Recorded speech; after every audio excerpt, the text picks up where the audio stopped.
Pumpkin Hill by Elizabeth Spur.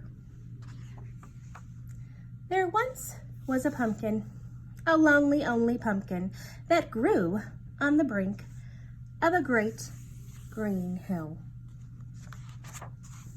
The sun shone, the rain fell, the pumpkin grew and grew, larger and orangier and plump, plump, plumper, till one fine day it broke from its vine and roly-poly down the hill. The pumpkin hit a stone and ker-splat. That was that. Or was it? Look at all the animals. They are in the yellow zone. They are afraid of this pumpkin. The pumpkin seeds lay on the soft, fertile earth, which soon wore a blanket of snow. In spring, the farmer came with his horse-drawn plow, scattering the seeds across the great green hill.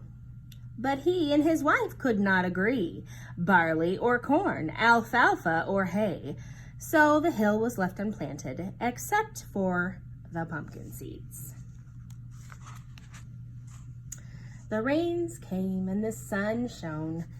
The seeds grew into sprouts, the sprouts into vines, vines with leaves, leaves and flowers, flowers into roly-poly pumpkins. But since no one came back to pick them, they withered away, except all the pumpkin seeds. In spring, the farmer plowed once more. Tomatoes, potatoes, turnips. His hill remained unplanted except for the pumpkin seeds.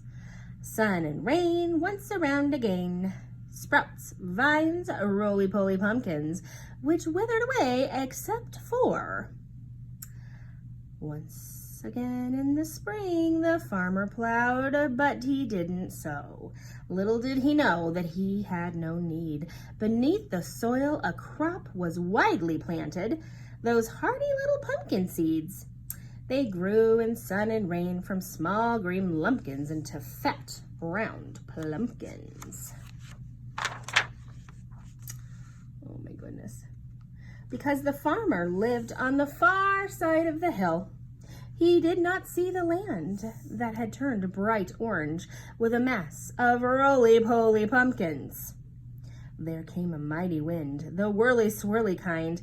It blew the vines into a tangle and sent the pumpkins rumble-tumble, hurtling down the great green hill.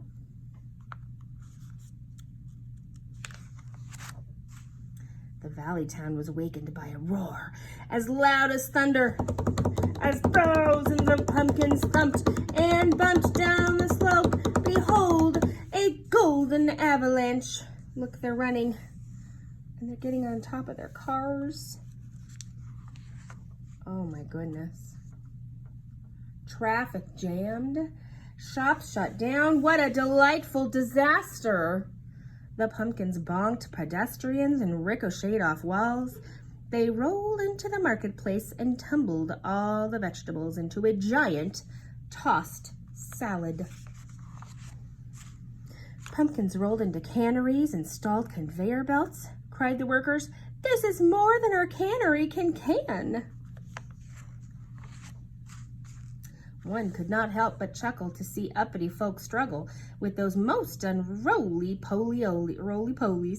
Who could stay a grouchy pumpkin among those jolly bumpkin pumpkins? So now everybody is in the green zone. They're laughing. The mayor called for a meeting. What shall we do with the preposterous predominance of pumpkins? Make jack-o'-lanterns, cried the children.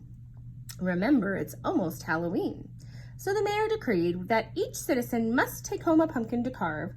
But when all had claimed their share, a plethora of pumpkins still lined the sides of the road.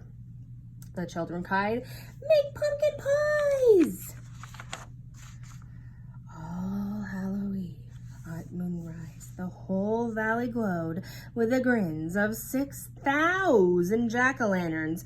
The night air wafted the scent sweet and spicy of 3,005 pumpkin pies.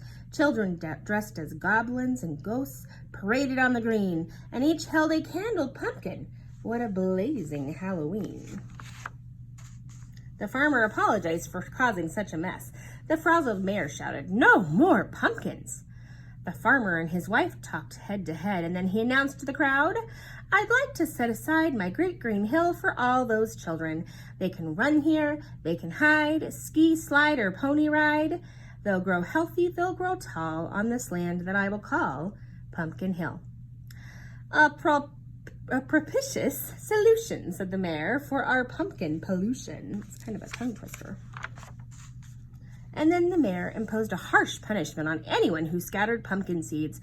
The guilty one must gobble 15 pumpkin pies within a quarter of an hour. That's 15 minutes. That is the reason why on Halloween, after carving grim faces with firelit eyes, children salt, roast, and eat for supper or snack those perniciously prolific pumpkin seeds. The end.